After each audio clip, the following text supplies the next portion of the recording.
Hey everyone, I'm Carol. 2 things about me. 1, I love Christmas. Christmas! It's Christmas! It's Christmas! It's almost Christmas time!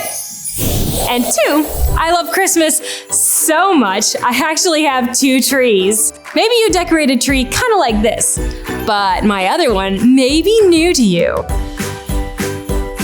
This is a family tree. Do you ever visit family for Christmas, but you don't know how you're related to everyone?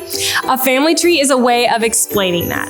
This one is Jesus' family tree. He's God's son. When we celebrate Christmas, we celebrate that Jesus was born to a human family to save everyone from the sin that separates us from God.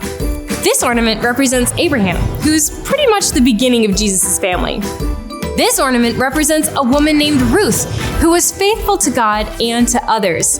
She and her husband, Boaz, had a son named Obed. And Obed became the father of Jesse and the grandfather of Jesse's son, David. David was the youngest of Jesse's many sons, which is why it was surprising that he was picked to be Israel's king. God chose him because God sees beyond what we see.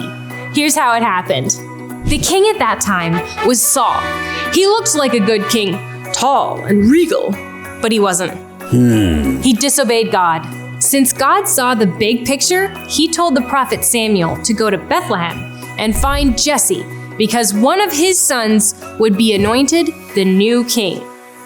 Anointing someone is when you pour oil on their head as a way to say, there is a special job God has for that person. Ooh, now I can make it snow inside. So one by one, Jesse's sons appeared before Samuel, but God told him none of them were going to be the new king. So Jesse sent for David.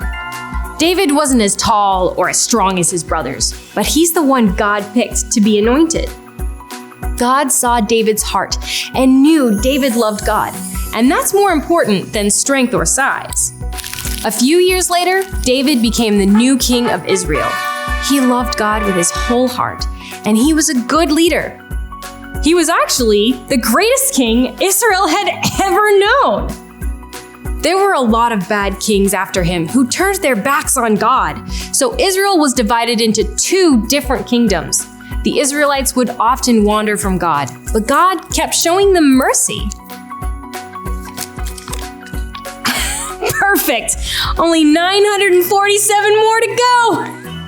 200 years after King David, the enemies of God's people were closing in. And it seemed like the end of David and Jesse's family line, the line that started all the way back with Abraham. But God spoke through a prophet named Isaiah. Jesse's family is like a tree that has been cut down. A new little tree will grow from its stump. From its roots, a branch will grow and produce fruit. That means even though it looked bad for God's special family, God wasn't ready for the family tree to end. God's people didn't need to be afraid because God made a promise that his people would not be destroyed. Remember, God sees beyond what we see. He knew that 1,000 years later, Jesus would be born in Bethlehem, King David's hometown.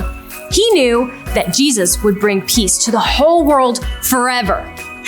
God saw beyond what all the people of Israel could see. God looked at their family tree and saw Jesus, our King, forever.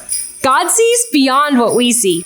I'm almost done with my snowflakes, but I'm nowhere near done decorating this tree. So come back and find out who else is in Jesus' family.